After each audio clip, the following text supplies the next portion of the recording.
আমরা এখন যাব হচ্ছে ম্যাকডোনাল্ডসে। ম্যাকডোনাল্ডস কি বুঝছেন তো, যেটা বাংলাদেশে নাই। আর একটা ইন্টারেস্টিং জিনিস হচ্ছে এখানে মালয়েশিয়ান একটা মেয়ে বিয়ে করতে হবে, বুঝছেন। এই ট্যুরের ব্লগ থেকে যদি মনিটাইজেশনের থেকে কোনো টাকা না আসে, ব্লগ বানানো ছেড়ে দেবো। এনাফ।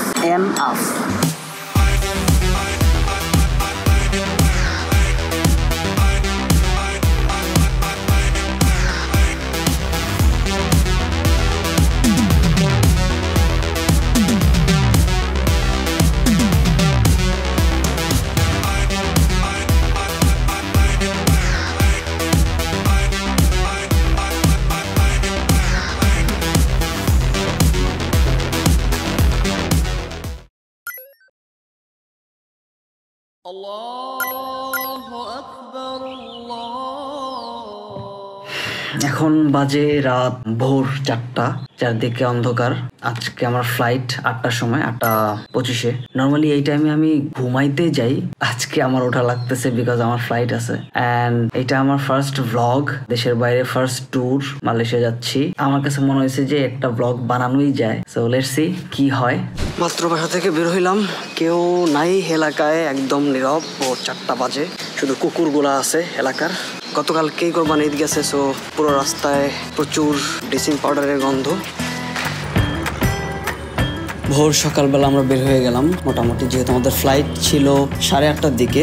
সো আমাদের শাহজালাল ইন্টারন্যাশনাল এয়ারপোর্টে মোটামুটি 2-2.5 ঘন্টা আগে আমাদেরকে পৌঁছাইতে হবে, বিকজ ওইখানে চেক ইন, বোর্ডিং পাস, তারপর যেহেতু ফার্স্ট টাইম মালয়েশিয়া যাচ্ছি, সো ফার্স্ট টাইম মালয়েশিয়া যাওয়ার জন্য ইমিগ্রেশনে একটু ঝামেলা পোহাইতে হয়। কিছু জিনিস জিজ্ঞেস করবে, কিছু কোয়েশ্চেন আস্ক করবে, যে জিনিসগুলো আমাদেরকে প্রিপেয়ার করে যাইতে হবে এবং ভালো মতো ঠিকঠাক মতো আনসার দিতে হবে। ফার্স্ট টাইম যারা মালয়েশিয়া আসবেন, this is the first thing, যে জিনিসগুলো আপনার মাথায় রাখতে হবে। বাট ওয়েট, আমি আমার পাসপোর্ট রেখে আসছি বাসায়। No, God, please, no, no! Hey, গাড়ি স্টার্ট কর।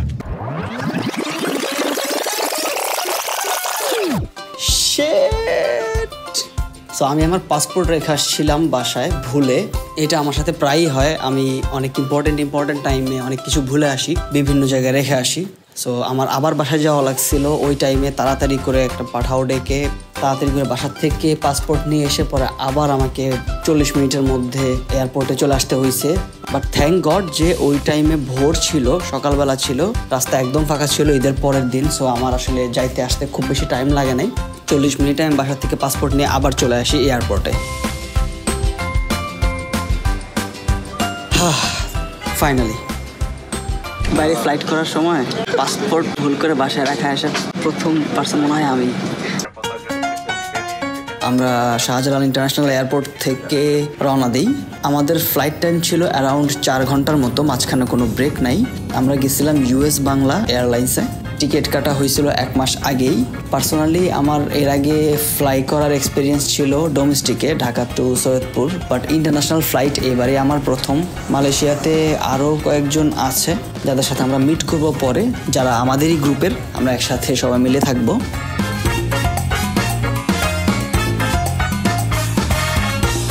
আমার সাথে ফ্লাই করতেছে আমার খুব ক্লোজ বড় বোন এবং এক্স কলিগ কুমকুম আপু।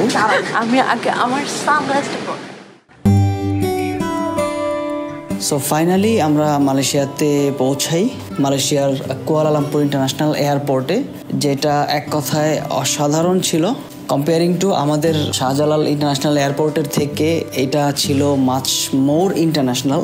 এই এয়ারপোর্টটা দেখার পর আমার কাছে শাহজালাল এয়ারপোর্টকে খুব একটা ইন্টারন্যাশনাল মনে হয় নাই। ওইখানে পৌঁছে আমরা এয়ারপোর্ট এক্সপ্লোর করা শুরু করি, বিভিন্ন রেস্টুরেন্ট বা অন্যান্য যেসব জিনিসগুলি আছে ওগুলো একটু ঘাটাঘাটি করা শুরু করি। মালয়েশিয়াতে চলে আসছি আমরা। সো কেউ একজন আমাদেরকে বলছিল যে মালয়েশিয়াতে নাকি ওয়েদার অনেক ভালো, বাট ইটস নট। অনেক গরম। কিরকম গরম বলেন? ব্যাপক গরম, ঝাপসা গরম লাগছে।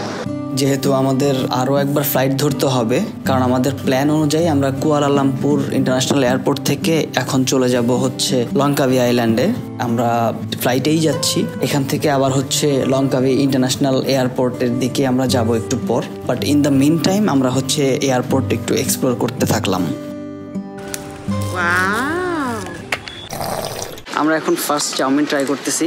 আমরা এটার নাম দেখছিলাম কিন্তু এটার নাম আমরা ভুলে গেছি। Then we have picked tuna mayo sandwich. Also we picked a fresh lemonade type something. All these things costed us only 22 ringgit, যেটা বাংলাদেশি টাকায় is like 400 something, right? 400 টাকা নর্থ ইন্ডিয়ার একটা coffee, yeah. We are very happy. জিতছি। আপনার কাছে বাংলাদেশের airport আর হচ্ছে মালয়েশিয়ার এয়ারপোর্টের মধ্যে কি কোন জিনিস সবচেয়ে ডিফারেন্ট মনে হচ্ছে কিংবা কি মনে হচ্ছে? যে মেইন ডিফারেন্স হচ্ছে আপনি শাহজালাল এয়ারপোর্টে লুঙ্গি পরা লোকও দেখবেন, এখানে দেখবেন চিল্লাপাল্লা কম, পিসফুলি আসবেন, পিসফুলি চলে যাবেন। হ্যাঁ, এখানে কেউ কান্নাকাটি করে না, এটা একটা হ্যাঁ বেবি ছাড়া। সবচেয়ে ইন্টারেস্টিং লাগছে আমার যে জিনিসটা, এয়ারপোর্টের এখানে এই রেস্টুরেন্টে খুব ছোট্ট করে মিল, রাইস, একটু এটা মেবি চিকেন স্মল পোর্শনে এবং খুব কম প্রাইসে সালাদ সহ খুব কম প্রাইসে আপনি এই ধরনের পোর্শন আপনি কিনতে পারবেন। হ্যাঁ, আমরা ট্রাই করছি এটা অনেক জোস জিনিস, মানে লাইক টিফিন বক্স আমরা ছোটবেলায় যে স্কুলে নিয়ে যেতাম, যে সামথিং লাইক এই জিনিসটা ভালো লাগছে আমার কাছে। এই জায়গায় আমরা যে রেস্টুরেন্টে দাঁড়ায় শ্যুট করতেছিলাম, এই রেস্টুরেন্টেই আমরা লাঞ্চ করি। তো মজার ব্যাপার হচ্ছে এই রেস্টুরেন্টের কাউন্টারে ছিল দুইটা মেয়ে, ওরা একটু পরে এসে আমাদেরকে জিজ্ঞেস করে আমাদের নামটাম। তো ওরা ভাবছিল যে মেবি আমি আমরা কোনো খুব রিনাউন্ড কোনো কন্টেন্ট ক্রিয়েটর বা ইউটিউবার হব, আমাদেরকে জিজ্ঞেস করে। পরে আমরা হেসে দিয়ে বলি যে না, আমরা আসলে অত পরিচিত কেউ না, আমাদের ইউটিউবে সাবস্ক্রাইবার কম, আমাদের পেজও দেখাই পরে ওরা দেখে। ওরা এতটাই হাম্বল, এতটাই মিশুক, ওরা আমার পেজে গিয়ে আমার ইউটিউব চ্যানেলে গিয়ে সাবস্ক্রাইব করে এবং আমাদেরকে ওয়েলকাম করে এবং শেষের দিকে আমাদের সাথে একটা ছবিও তোলে।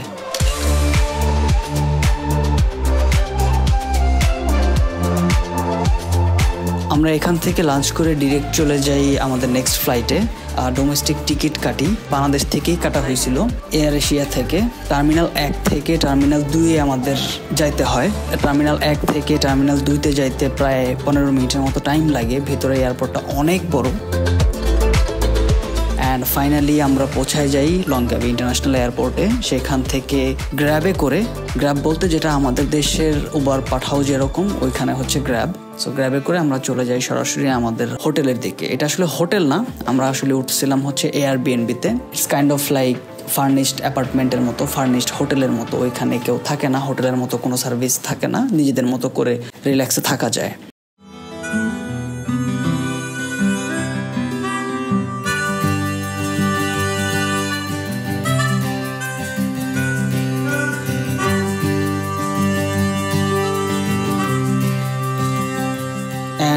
এইটা ছিল আমাদের কটেজ যেখানে আমরা উঠছিলাম, নাম বাম্বু গেটওয়ে।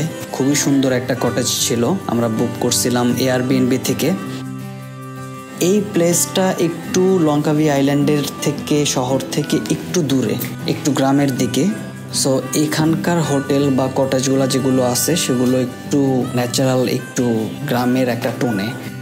সো আমাদের বান্দরবান রাঙামাটিতে ওইখানে যে কটেজগুলো যেরকম হয়, কাইন্ড অফ ওই রকম।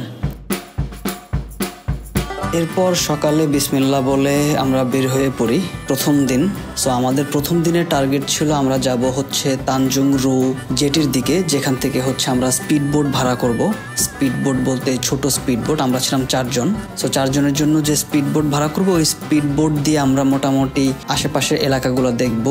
এখানে দেখার মতো বলতে একটা স্পেশাল প্লেস আছে যেটা স্পিড বোট নিয়ে গিয়ে ঘুরতে হয়, সেটা হচ্ছে কিলিম জিও ফরেস্ট পার্ক, যেটা হচ্ছে লংকাবি আইল্যান্ডের সবচেয়ে সুন্দর প্লেসগুলোর মধ্যে একটা।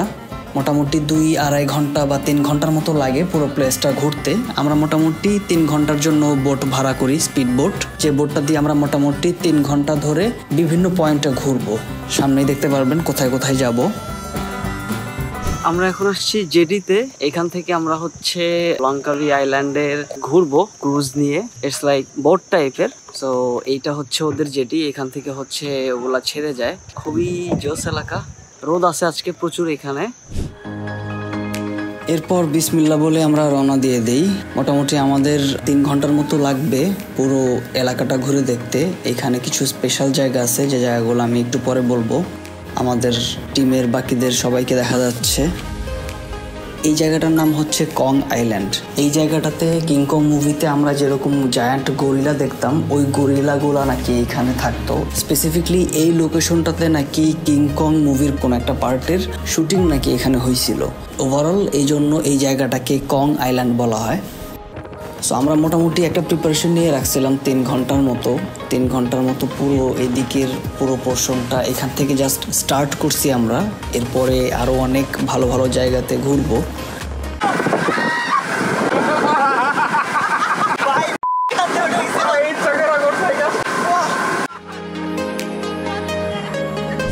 এখানে আরো একটা ভালো দিক হচ্ছে এখানকার ন্যাচারাল ভিউজগুলা। আপনি অনেক পাখি দেখতে পারবেন। সেন্ট মার্টিনে যাওয়ার সময় আমরা যেরকম সাদা সাদা বকের মতো গাংচিল পাখি দেখতে পাই ওই রকম। এখানে বোটে আমাদের যে ড্রাইভার ছিল উনি একটু পর পর বিভিন্ন লোকেশনে, স্পেসিফিক লোকেশনে থামাইতো, যাতে আমরা একটু দেখতে পারি, সাইট সিইং করতে পারি, প্লাস হচ্ছে ছবিও তুলতে পারি।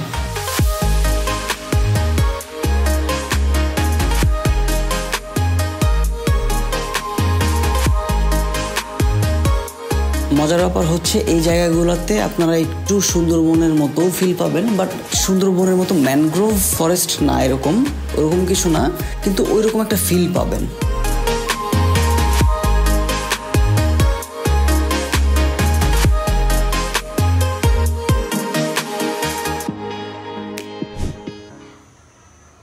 Wait, what? যাই হোক, আমাদের বোটের রাইডার আমাদেরকে নতুন একটা জায়গাতে নামাইছে কিছুক্ষণের জন্য, অ্যারাউন্ড 15 মিনিটের জন্য। এটা হচ্ছে ব্যাট কেভ।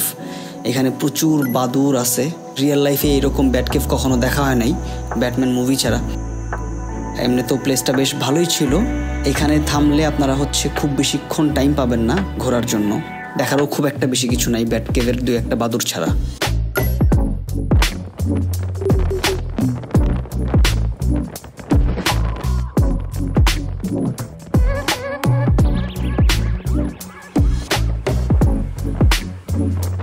তারপর আস্তে আস্তে ঘুরতে ঘুরতে ফাইনালি চলে আসি হচ্ছে কিলিম জিও ফরেস্টের মেইন ভিউ পয়েন্টে। জায়গাটা খুবই সুন্দর ছিল, একদম সমুদ্রের সাথেই। বাতাসও ছিল বেশ, স্পিড বোট বেশ জোরেই যাচ্ছিল। এরপর আমরা একটা বিচে নামি। বিচটার নাম এক্স্যাক্টলি আমার ঠিক খেয়াল নাই। এই বিচটাতে নামার রিজন হচ্ছে এই বিচে একটা প্লেস আছে, একটা ছোট্ট কেভের মতো। এই কেভটার একটা স্টোরি আছে। এই কেভে মোস্ট প্রবাবলি কোনো একজন প্রিন্সেস বা রাজার মেয়ে কোনো এক সময় এখানে এসে আশ্রয় নিছিল। মেবি তাকে কেউ অ্যাটাক করছিল বা সামথিং, এরকম একটা স্টোরি আছে। স্টোরিটা হচ্ছে কেভের ভিতরে সুন্দর করে একটা জায়গাতে লেখা আছে। ভিডিও করতে পারি নাই, তখন আমার ঠিক খেয়াল ছিল না ভিডিও করতে। জায়গাটা খুব ভালো ছিল, বাট দেখে ভালো লাগছে। ওই জায়গাতেও আমরা প্রায় 10-15 মিনিট 20 মিনিটের মতো ছিলাম। জায়গাটা আসলে অনেক সুন্দর ছিল, অনেকটা দেখতে কাহনা প্যার হে সিনেমার যে শুটিং স্পটগুলো ছিল, যদিও ওই শুটিং স্পটগুলো থাইল্যান্ডে ছিল মোস্ট প্রবাবলি, বাট ওইরকম একটা ফিল ছিল এই আইল্যান্ড প্লাস হচ্ছে এই বিচগুলোতে। এরপর আমরা বোট ছেড়ে দিই। বোটের জার্নি আমাদের শেষ হয়ে যায়। শেষ হয়ে যাওয়ার পর ওইখান থেকে গাড়িতে করে চলে আসি হচ্ছে লঙ্কাবি স্কাই ব্রিজের দিকে।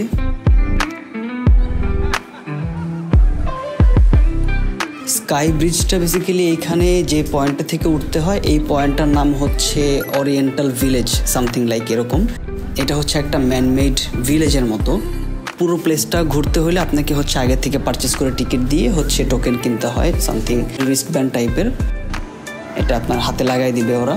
তারপরে হচ্ছে ওইখান থেকে যাইতে হয় কেবল কারে। ইন্টারেস্টিংলি এই কেবল কারের জার্নিটা আমার লাইফে ছিল প্রথম। এর আগে কখনো এত বড় কেবল কারে কখনো চড়া হয় নাই, GTA 5 ছাড়া।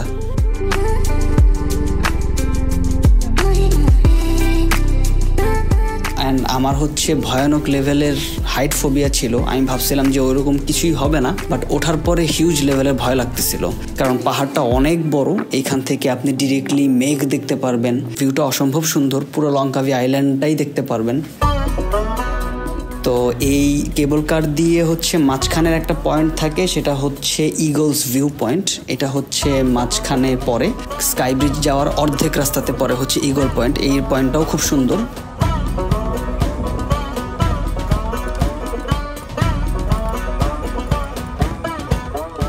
এবং উপরে প্রচণ্ড বাতাস ছিল ওই দিন। প্রচণ্ড বাতাস বলতে নর্মালি যেটা হয় যে বাতাস এরকম নাকি থাকে না, কিন্তু ওই দিন বেশ ভালো রকমের বাতাস ছিল।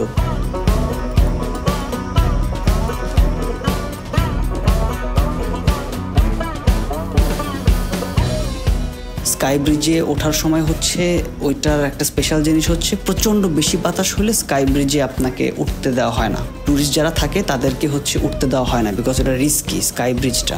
অ্যান্ড ইন্টারেস্টিংলি ওইখানে জায়গাটা এত সুন্দর, আমি স্কাই ব্রিজ দিয়ে যখন যাইতেছিলাম তখন আসলে আমার খেয়ালই ছিল না যে আমি ভিডিও করি। আর ওইখানে প্রচণ্ড বাতাস ছিল, সো ক্যামেরাও হাতে ধরে রাখাটাও অনেক টাফ ছিল, ভয় লাগতেছিল। এই কারণে জাস্ট মোবাইলটা পকেটে রেখে জিনিসটার ভিউটা আর কি এনজয় করতেছিলাম। এরপর রাইড শেষ করে আমরা মোটামুটি নিচে চলে আসি। নিচের দেখি শপিং টপিং করার মতো বেশ ভালো একটা জায়গা। আমরা যদি ওরকমভাবে কিছু কিনি নেই এখান থেকে আমরা লাঞ্চটা করি। এখানে একটা রেস্টুরেন্ট ছিল, ইন্ডিয়ান রেস্টুরেন্ট, বিরিয়ানি বা এই টাইপের কিছু একটা খেয়ে এরপর আমরা চলে যাই আমাদের পরের লোকেশনে। এরপর চলে যাই হচ্ছে পেন্তাই সেনাং বিচে। এই বিচটা হচ্ছে বেসিক্যালি লঙ্কাভি আইল্যান্ডের কলাতুলি বিচ। এই জায়গাটাতেই মানুষজন অনেক বেশি থাকে, যেহেতু এই বিচটা এয়ারপোর্টের একদম কাছাকাছি। সো বেশিরভাগ হোটেল মোটেল বা থাকার জায়গাগুলো এই বিচের আশেপাশ দিয়েই হয়। বিচটা খুবই সুন্দর কম্পেয়ারিং টু আমাদের কক্সবাজারের বিচগুলোর থেকে, অ্যান্ড বেশ পরিষ্কার। এই জায়গাটা একটু ক্রাউডেড, তারপরও খুব একটা মানুষ না। লাইক আমাদের কক্সবাজারের কলাতলি বা সুগন্ধা পয়েন্টে যেরকম লাখ লাখ মানুষ থাকে ছুটির দিনগুলোতে, ওই রকম না, বাট একটু মানুষজন পাওয়া যায় এই বিচগুলোতে।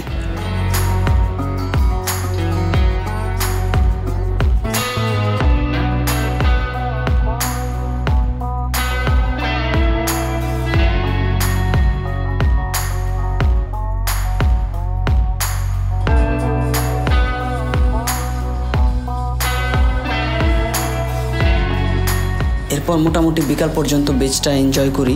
সানসেটটা ভালো ছিল, বেশ ভালো ছিল। তারপর সন্ধ্যা হয়ে যায়। সন্ধ্যা হওয়ার পর বিচের এই জায়গাটাতে দেখলাম যে ফায়ার শো হচ্ছে। সো ওইখানকার লোকাল একটা গ্রুপ, মালয়েশিয়ান গ্রুপ, ছেলেদের একটা গ্রুপ, ওরা হচ্ছে পারফর্ম করতেছে।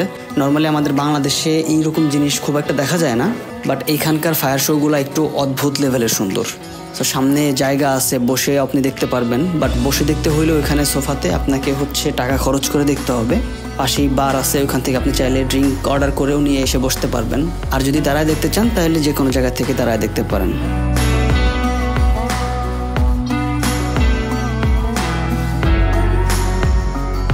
বিচের পাশে এই জায়গাগুলোতে আসলে এনভায়রনমেন্ট অনেক ফেস্টিভ, লাইক সবাই এনজয় করতেছে, গান শুনতেছে।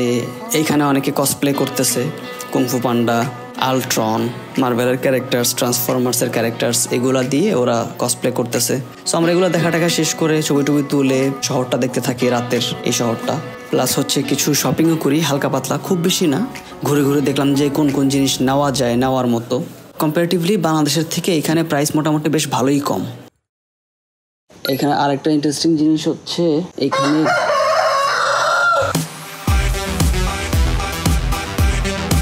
আমাদের নেক্সট ডেস্টিনেশন হচ্ছে কুয়ালালামপুর। মালয়েশিয়ান একটা মেয়ে বিয়ে করতে হবে, বুঝছেন।